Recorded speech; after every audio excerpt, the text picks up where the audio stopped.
Sneakers and Cleats, the podcast. Welcome back to the Sneakers and Cleats podcast. It is Thursday. I did this on Monday too. It's Thursday now, May 22nd. No, it says Monday here. I know, because I wrote Monday.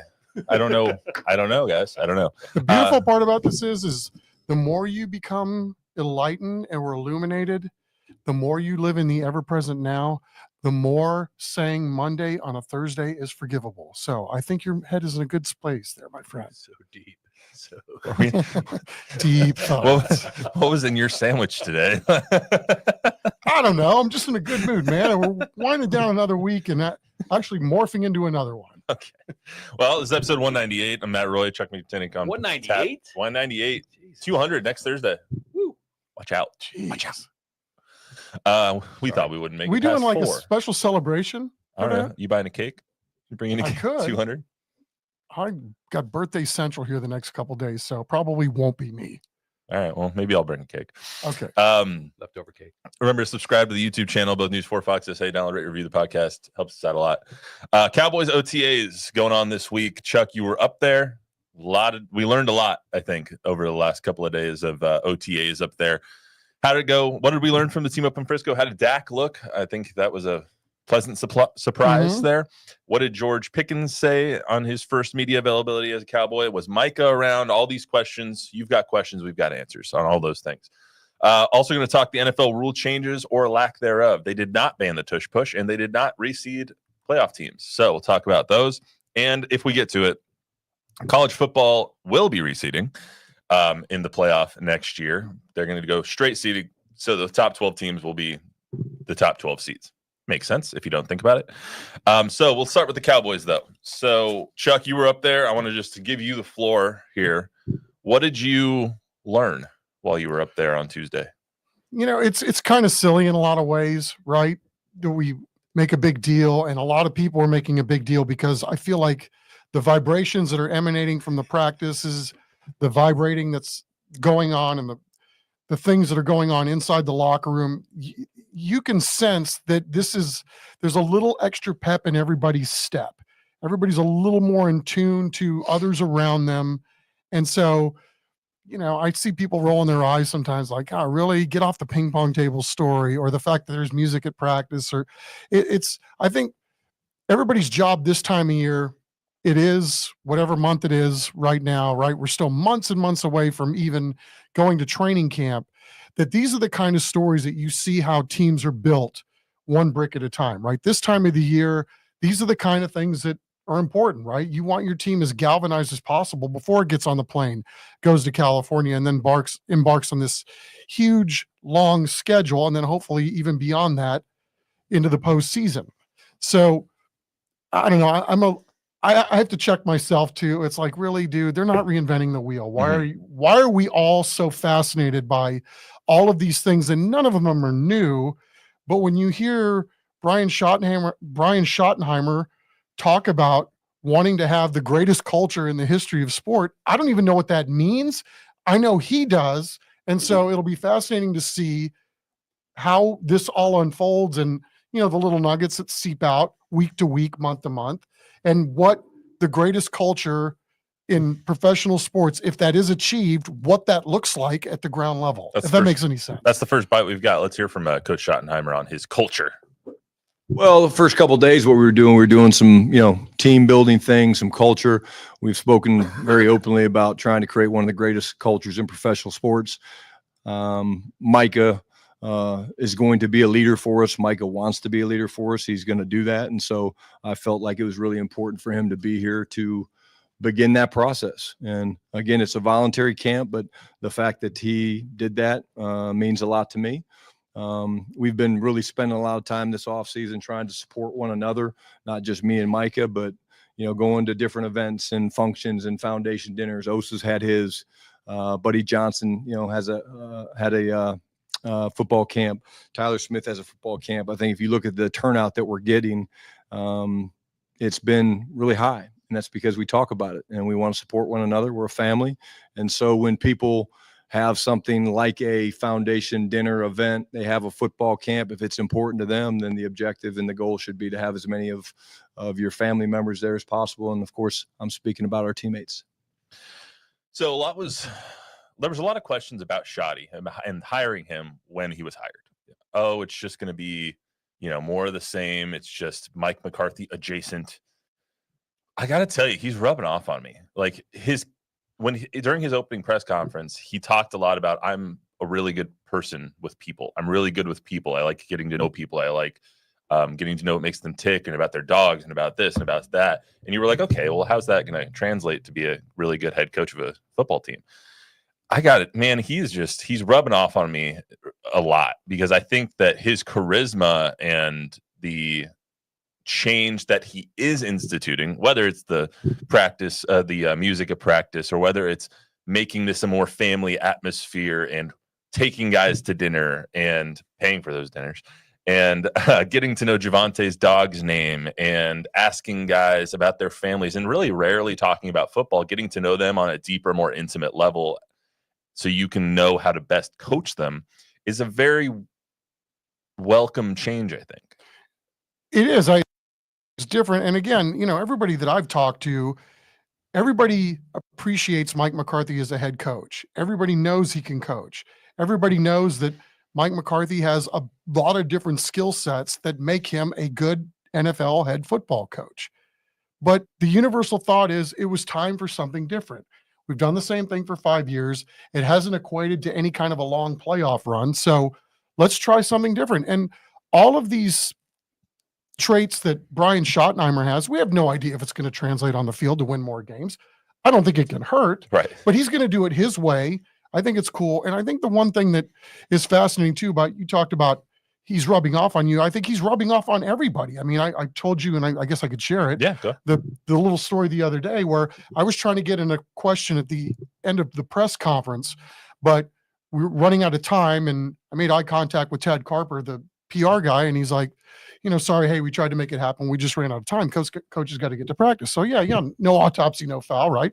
I'm not thinking anything of it. When practice is getting ready to wrap up, Tad taps me on the shoulder from behind and says, hey, I'll pull Shoddy for you after practice. Just please keep it tight. I'm like, say what? I'm like, wasn't asking for him to do that. So shout out Tad. Appreciate the generosity, but glad Tad's healthy too. Right. So then Tad gets caught up because Dak was having a question about what his role in the availability was that day. And then I don't know if something else had come up as well, but those two walked off the field together. I mean, he is the franchise quarterback. I wouldn't expect Dak or Tad to stay with me the entire time, but I'm kind of stuck in no man's land. It's like, do I go into the locker room with the rest of the media horde because we've only got 35, 40 minutes with the players, or do I stop an NFL head coach coming off the practice field? And he's obviously got somewhere else to be too.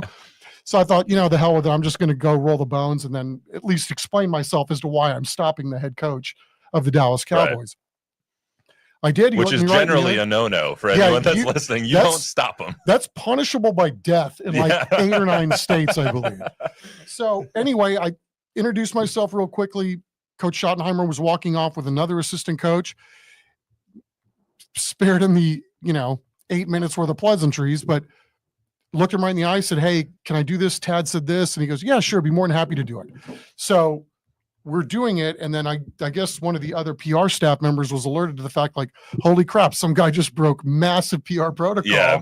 And I'm going to go, chop this guy down to smithereens. He's about to put you in the guillotine. Exactly. But he was very cool, even to the PR rep, which was, hey man, no, I'm good.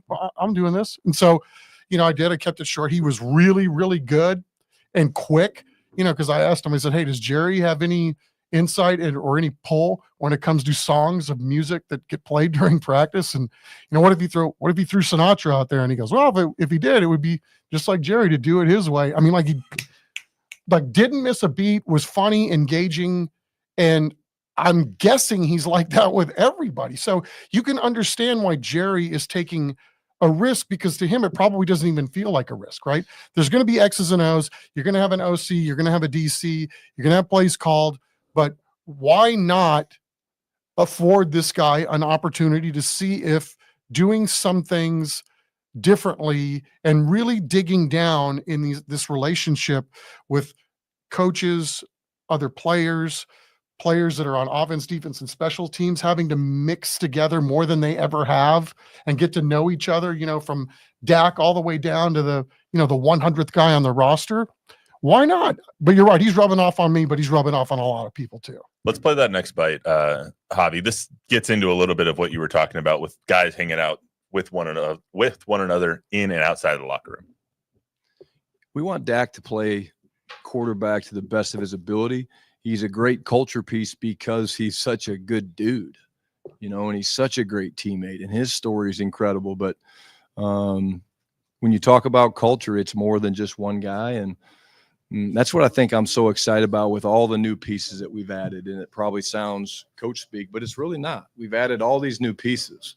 So it's our job as a coaching staff to get these guys to hang out together outside of the building, spend time together in the building, get to know each other. Coaches get with their players, go to dinner, do things together, because we have to learn each other's stories and each other's scars so that we can truly learn how to work together and love one another and support one another.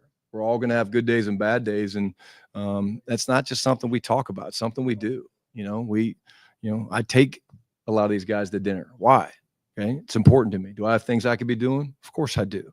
But there's nothing more important than me getting to know some of these players. A couple of interesting things on that bite. First, the question was, how does Dak help you with your culture and help spread that culture to the locker room? I loved his answer, saying it's not Dak's job. His job is to be quarterback. Yes, he's a great culture piece, but his job is to be a great quarterback. It's the coaching staff's job to integrate that culture.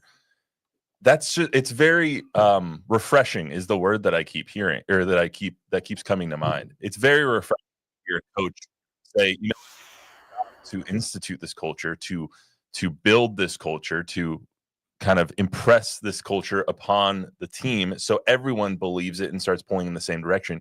All these new guys, that's on us to get them up to speed. That's not on Dak to get them up to speed. Dak's going to focus on being a great quarterback. It's on us to make sure that we are pulling everybody in the same direction, getting them all at the same point.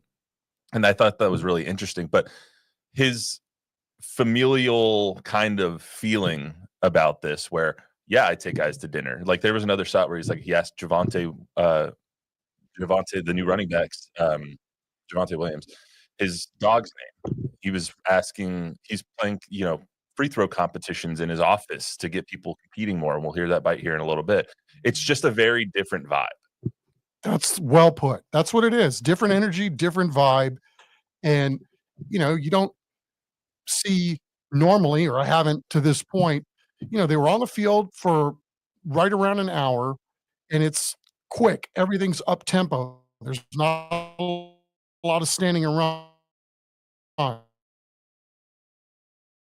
Everybody's doing their groups, their movement, and it stands out to me. I mean, the first drill of the day is a little cone thing, and the whole team's doing it.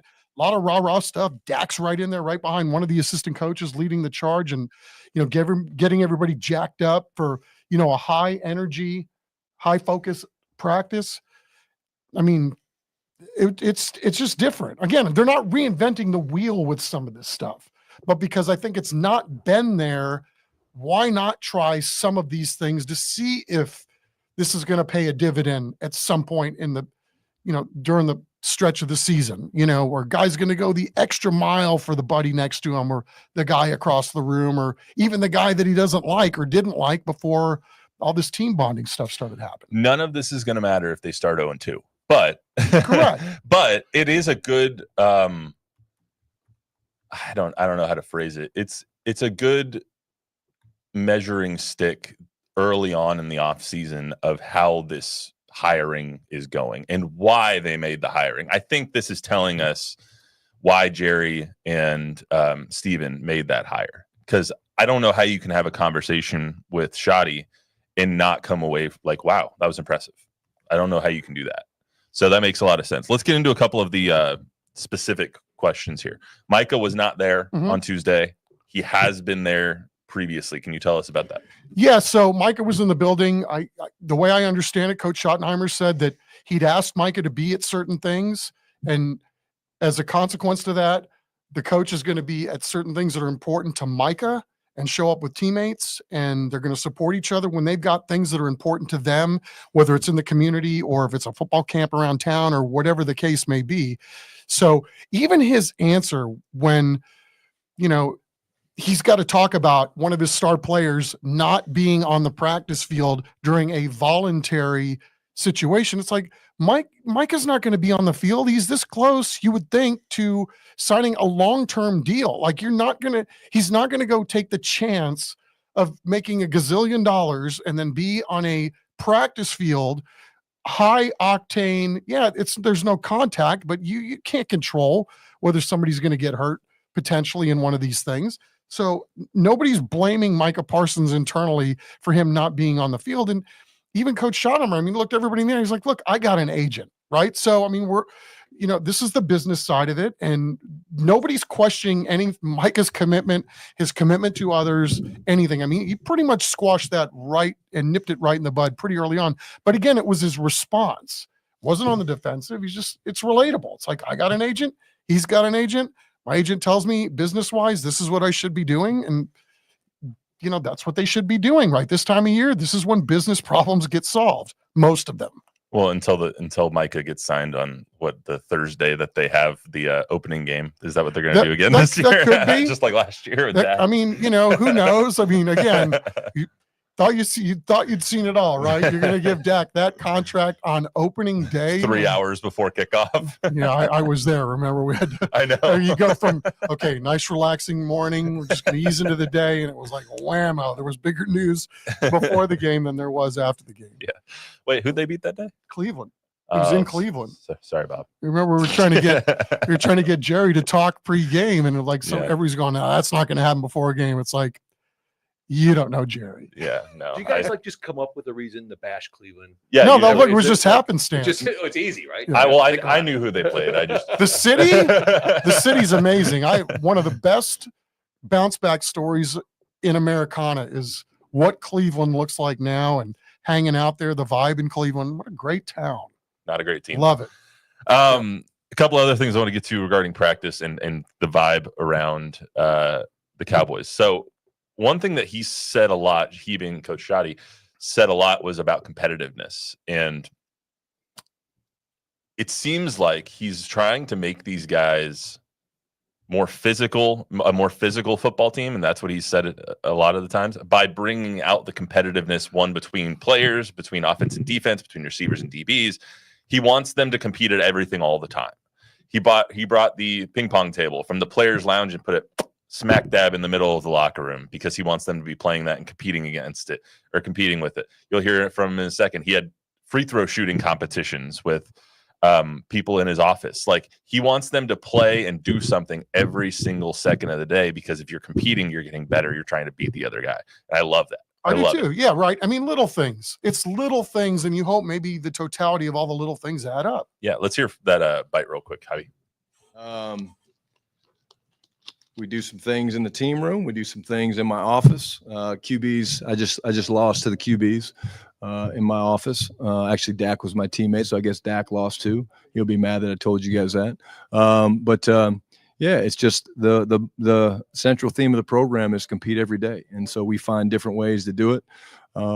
We look at what's going on in the world. Congratulations to the Stars. I think that's really cool for Dallas professional sports, what they're doing. So at some point in a team meeting, we might, shoot at some goals with a hockey stick and maybe a soft puck, not a hard puck. But we look at different ways to compete, and we did something for the Masters the other day that was pretty cool. Had a putt off, but get these guys in different types of environments and ask them to do different things. And it's fun to watch these world-class football players that absolutely suck at shooting free throws. Literally, like, I'm not going to say names, Osa, that really was not very good. But it's fun to watch these guys compete and get outside their comfort level, but to try to one-up each other. Really throwing Osa Digizua under the bus there. Apparently, Osa is not a good free throw shooter, but it's all right. We still love him. Yeah. He beat you in a lot of other things. Yeah. He wouldn't be on the wrong side. Beat you on the line of Osa. scrimmage, that's for sure. Yes. You wanted to bring up Kyer Elam and not incident, but moment in practice. Yes, I mean, again, teachable moment, right? He wants his guys to compete, but he doesn't want them, dancing on their graves after a big play by any stretch of the imagination. Kyer Elam broke up a pass play during practice, and Jack Green, great shot of him. He was celebrating. Yeah, doing He's the straps. He's doing all this stuff, and you could see Schottenheimer, kind of made contact with him with his eyes, and he's like, "Nah, we're not doing that. Mhm. Not here. Maybe you can do it against the Eagles or whatever. We're not doing that right here, right now." And again, you could see even on the look in his face, he wasn't like scolding him or anything else. Like, we're not going to do that. That's all it was. It was subtle. And I think the way he does stuff like that, the message is probably easier to receive because he's not really, coming at it from this huge authoritative figure. He's finding ways to make connections and coach without, being the guy that's standing over everybody and ruling with an iron fist. And we've been through about 23 minutes on this pod right now, and we haven't mentioned Dak very much. I was floored by how much he was participating in practice. You and me both, right? We were texting Yeah. like, hey, man, story of the day that nobody's going to be talking about is the fact that this guy's out here 7-on-7, 11-on-11. And what I was surprised at, because there were times where you could tell he's not 100%, right? Little bit of a giddy up, not super noticeable. But there was a couple like he was running out there a little bit when getting outside the pocket. But the fact that, those practices are going to be executed at a higher level if Dak Prescott is on the field. If he's taking the day off or rehabbing or whatever, those practices are not going to have the same kind of energy if that guy's not on the field.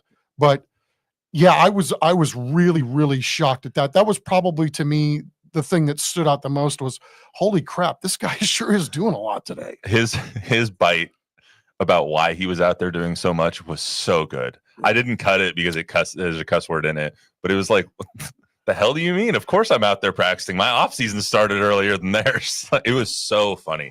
He had a couple of bites in there. It was pure, right? It was that one, and then the imitation of Jerry finding out about George Pickens. That was awesome. Yeah, Dak had he had the laugh count most definitely in the scrum the other day for sure. All right, going to get to the NFL rules here in a second. Just give me 2 quick sentences on closing thoughts of Cowboys practice. Well, I mean, I think you got into too about impressions of Pickens. Mm-hmm. I first was a little taken aback by he's wearing 13, but I asked him, hey, what's up with 13? And he's significance there. And he's like, I think there are a bunch of numbers in flux about who's going to have what when we get to training camp. But he met with everybody. He's super pleasant. He was asked some tough questions. I thought he handled himself really well. He was a little guarded, but I always wonder what somebody's really thinking. You're coming in from another organization and even a brand as big as the Steelers. Like, there's a scrum of media that's, 3 mini cams deep around this guy. And he's probably thinking, geez, all this for a freaking OTA. Yeah. I mean, what is the season going to look like? So that's always kind of interesting too, so I think he's going to be a lot of fun. I think once he gets more familiar with his surroundings, but boy, it sure looks like everybody likes having him around. And obviously this dude's lanky and tall and athletic and 16.3, dude. Every time he catches a ball, plus 16.3. Who doesn't want that on their squad? Yeah. Only other thing I had on here about the practice was it seemed like the running back situation is going to be figured out late August. Yeah. Coach Schottenheimer made that a point to say, look, you're going to go out there and you're going to see A's with B's, B's with C's, whatever your perception is of who's where. He goes, they're really junking it up a lot. There were a couple other younger guys that caught my attention too during that practice that look and move differently and not what I would expect, especially when you're talking about somebody that was, an undrafted free agent. I mean, you can tell they probably hit a couple of home runs with some undrafted guys too. Yeah, 100%. Save that for another day. Yep. It's going to be an interesting as the OTAs progress over the next 3 weeks. So real quick, I want to talk about the NFL rules. So the NFL owners met again this week on some rule change ideas. They voted not to ban the tush push by 2 votes. They needed 24 to ban it. They only got 22 votes to ban it. So should they have, in your opinion? And why do you think they didn't? I don't know why they didn't, but I don't think they should have banned it, quite frankly. I mean, is it, why should we penalize the team that does it better than anybody and used it to their advantage? I mean, defenses will adjust. Somebody will figure it out at some point, a way to best stop this.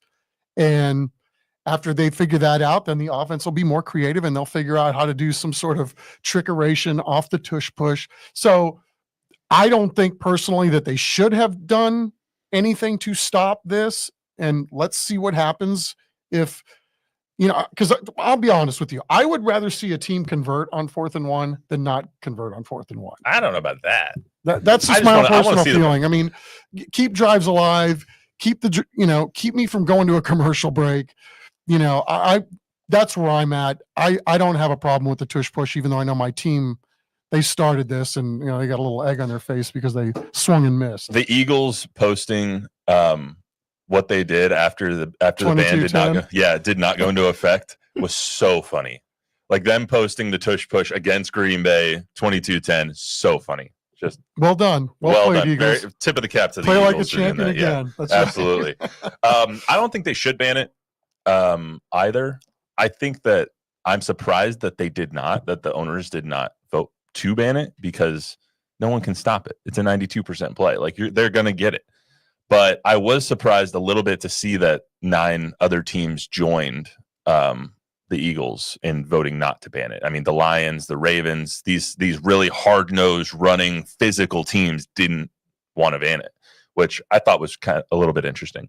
The other thing that they didn't vote on, or that they voted not to do, I believe, or the proposal got pulled, either one, the Lions were proposing a seating structure change, which would basically have eliminated division winners getting the top 4 seeds and would have just ranked them, best record. So even if you're, 7-10 and you win your division, like the Seahawks did a few years ago, you still get the 4th seed right now. You would have been the 7th seed in this new promotion or in this new seeding structure. That didn't happen either. And I love that it didn't, because I think that the NFL playoffs right now are perfect. There's the perfect amount of teams, 14 teams. One gets it makes the end of the season valuable, and the games at the end of the season valuable, especially for all the top teams who need wins to get that 1 seed so you can get the bye. And it makes division games more important. And I love that division games are more important. You can't devalue winning your division. Look at what happened in the NBA. I don't even know what division people are in anymore. Yeah, the Southeast Conference, like what the hell? No one knows. No one cares. Right. No one cares. Did you know the West and the East? Right? Yeah, there's West, East. Everyone's ranked 1 through 8. No one cares about divisions anymore. I didn't realize until after the season that the Heat and the Hawks were in the same division. I had no idea. And the Heat are my favorite team. I have no clue. I don't want that to happen in the NFL. I don't want, the Broncos and the Chiefs game to mean less because the division winner doesn't get the 4 seed. That just doesn't. You have to incentivize winning your division, and I think that's how the NFL does it right now, and I like it. Couldn't have said it any better. You have to keep it like that. Last thing I want to get to is the CFP is making a change to their seeding model. College football commissioners unanimously voted to go to a straight seeding model in the college football playoff. You can throw that up, Javi. Basically, they're going to rank them 1 through 12. How they were doing it previously was the top 4 conference winners, highest ranked conference winners, got the top 4 seeds, which was the Arizona State Sun Devils got 4, Boise State got 3, so they got a bye. Should they have gotten a bye? Probably not. So, because are they better than, Texas? Are they better than Georgia? No. Are they better than Penn State? No. Well, that's how it was last year. This year, though, they're going to just go 1 through 12. So you see on your screen, Clemson last year would have been the 12 seed, which they were. Arizona State would have been the 11 seed playing Ohio State, which wouldn't have gone well for us. Boise State would have played. You know of. That I know. That's why we play the game. Boise State would have played Indiana. So that's just kind of how the seeding structure, it will work now. There's a couple of changes, mainly. Now it basically makes Notre Dame eligible for a bye because they weren't before. The best that Notre Dame could do before is 5th because they aren't in a conference. So they weren't a conference winner, so you can't get a top 4 seed. That's changed now. I do still like that the 5 highest ranked conference champs have an automatic bid. That's one change that if they had changed that, I would have been pretty upset about, because then it just becomes an SEC Big Ten competition, and you can't have that. So still having an automatic bye for the Big 12, for the ACC, for the SEC, and for the Big Ten, and then a group of 5 team, basically, whether no matter who that is, if it's AAC or Mountain West or whatever it is. I like that is staying part of it. Well said. I like your ideas, dude. Put me down for that. I put this in the category of the ping pong balls, dude. Just tell me what the ping pong balls are, and I'll go from there. Chuck's really contributing to that.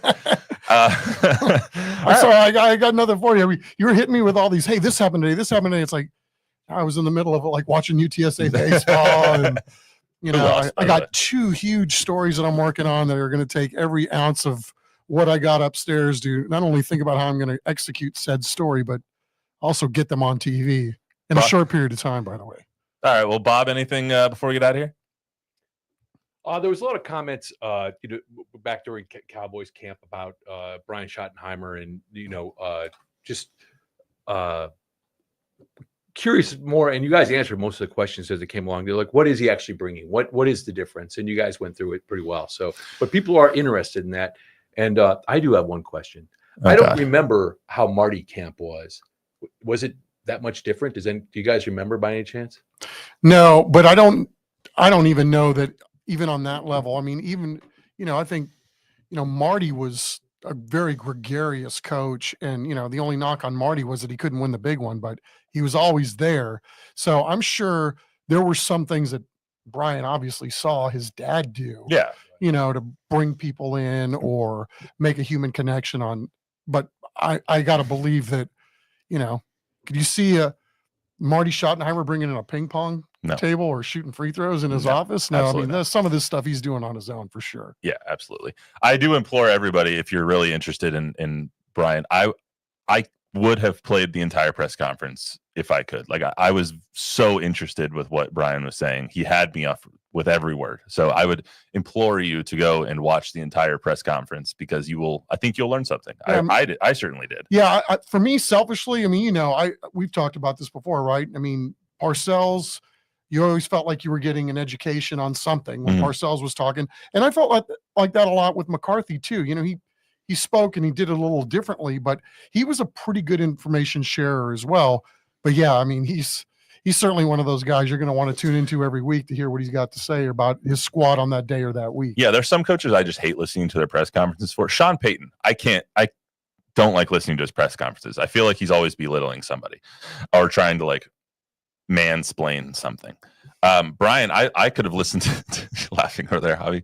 I could have listened to Brian for another 20 minutes. I just thought he's a very, very charismatic and interesting person that speaks very well. So. And he loves New Edition. Who knew that? You learn something every day about I leave it to Chuck to come home with all the learn these weird things about people. You're very much the same way as Brian Schottenheimer. You like knowing all those, getting to know people on that level. Well, I like yes, especially this time of year. Like, you're not going to go ask that question right after week 3 and you just, kicked a field goal to win.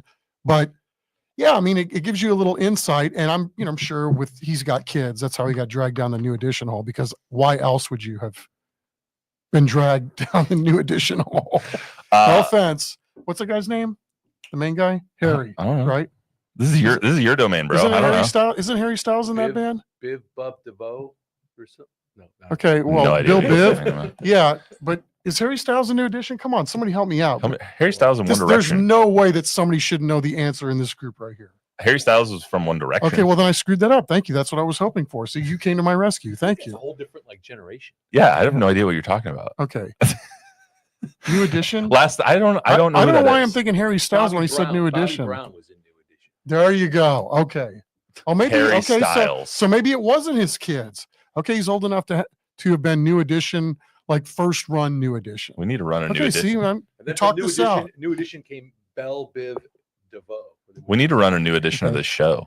Yes. Last thing on the way out, I want a quick tip of the cap to Tony Reale and the entire Around the Horn crew. Their last show tomorrow. being taken off air at ESPN after 23 years. Tony Reali was the ringleader of one of my favorite shows when I was a kid. I would come home, I would turn on Stump the Schwab, and then it was an hour of PTI and Around the Horn, and it was always Woody Page and Tim Kalishaw and Jay Mariotti and Kevin Blackstone and all the original panelists on that show. I love it. It's a wonderful show, and it made a lot of kids my age want to be journalists because you were talking to real journalists on real topics, like guys that were actually on deadline, just took a half hour out of their day to. It was Zoom before Zoom. Like it was the real deal. And so tip of the cap to Tony Reali and the entire Around the Horn crew, because job well done. You guys were legends. So yeah, shout out Marcel Louis Jacques Yeah. from the Seguin Gazette. I mean, the show is brought us young journalists that turn into, broadcast superstars or media superstars. yeah, look at Mina Kimes. Yeah. So Anyway, yeah, pretty cool. Wanted to get that in at the end. That's all we got for today on the Secrets Cleats podcast. Remember, download, rate, review, subscribe, give us a 5-star rating, tell a friend, tell an enemy. We will be back on Monday. I'll get the date right on Monday too, maybe. See you then.